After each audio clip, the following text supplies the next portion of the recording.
So here's something that just shows how much Republicans are lying to us, and so often. So right now, Pete Hegseth is going through trouble of renaming a whole bunch of stuff. For example, he's renaming the Harvey Milk, which is a naval vessel named after a soldier who was a Korean War hero who also happened to be gay.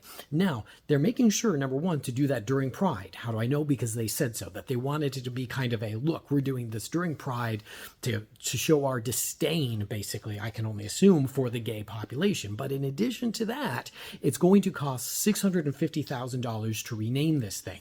Why do I know? Where do these numbers come from? Because we've renamed vessels in the past, and we can estimate from that cost how much it's going to cost to rename this one. Now, what's particularly, by the way, tragic about this is Harvey Milk was assassinated and also discharged from the military for being gay. And so now we're going to take the vessel that was named after him after going through all of that because he's gay. So just kind of reliving that. But think about all of the other stuff that's going to cost money.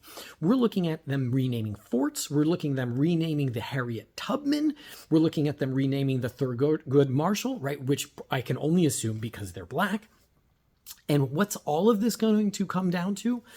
$55 million is the best estimate for how much all of this is going to cost. Now, they're telling us with Doge and all of this other stuff that they're trying to save Americans money. Why would you need to rename stuff that's literally named after people that we can all agree on are heroes? Like, what did Harriet Tubman do that needs the erasure of her name from a naval vessel?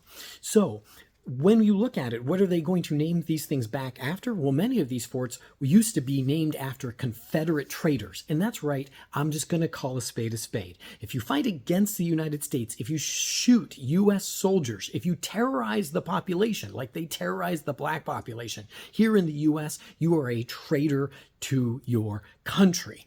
And their political leaders made it clear. Not only did they leave the country, but they were fighting for slavery. How do I know? Because I can read where they say it. The South Carolina Articles of Secession spell out very clearly that one of the main reasons why they're leaving is they wanted to preserve slavery and that they thought the country was not respecting things like fugitive slave laws and they wanted to move farther west. We have Alexander Stephens, who literally came after the founding fathers by criticizing them, saying that they were wrong, that they were mistaken when they said things like all men were created equal. And that mistake was causing these problems now because they needed a country that was grounded on the inferiority of the black population. So we're going to take away the names of actual heroes, spend $55 million to rename things after people who betrayed not just the country, not just their military, but our very ideals and the core of who we are as a people.